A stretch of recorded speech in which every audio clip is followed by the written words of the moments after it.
Yet again, I don't feel like there is anything worth getting up for. On a sleepless night, I recall images of the past. Where is the passion, the fire, the will that once kept me going?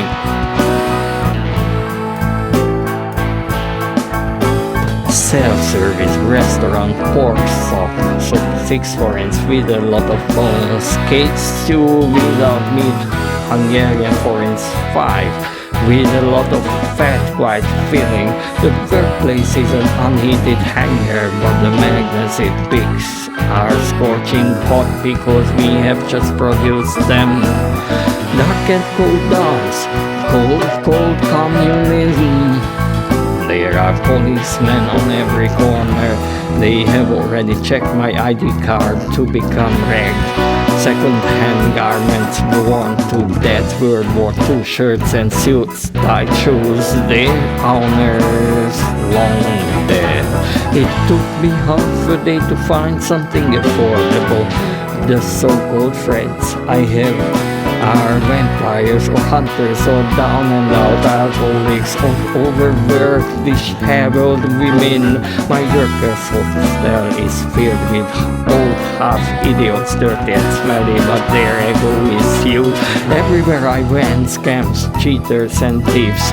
Then a romance in the apartment I paid for the month. I didn't have 10 pennies left. We hugged together, hungry at night, and you rolled a cigarette, and I drank brandy with copper salt from the Yanni store. Again, I don't feel like there's anything worth getting up for. On a sleepless night, I recall images of the past. Where is the passion, the fire, the will that once kept me going? Self-service restaurant. It was vampire friends, pedophilians, or a down and out alcoholic, or overworked, disheveled women. My friends, my face to live is a burger's hostel with an old half-idiot, dirty and smelly. It was a beautiful love, but then I looked for you in the middle of the night, and somehow you had slipped out of my embrace and disappeared. I never saw you again, but I didn't know your name either. Then shoveling snow on the streets of Budapest, and by getting paid, sitting down on a bench, I saw you there, you creature with a sad face. You know me from somewhere. The wrinkles and the weight have definitely stuck to you, and the memories keep coming back. Why they are tormenting me? I remember that I was a little fool on the green grass, and all of a sudden you came to me completely dressed, and I asked for fire.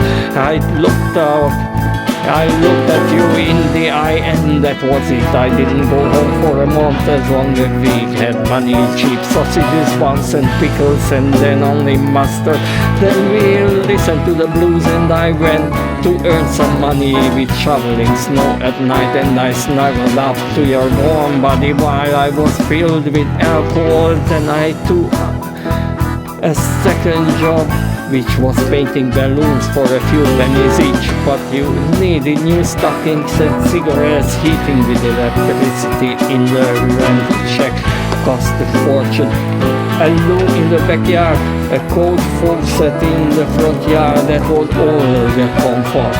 We both smoked cigarettes at night, which warmed us up in the cold night, and during the day you went too.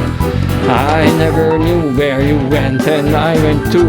You never knew where I went. After work we went shopping, which I paid for as long as I could. Then all of a sudden you left. I went around the city looking for you non-stop until I ended up in the emergency room, where they had a hard time to save my life. Again, I don't feel like there's anything worth getting up for. The images from the past coming back to my mind, long pathways, university where I only started another school year.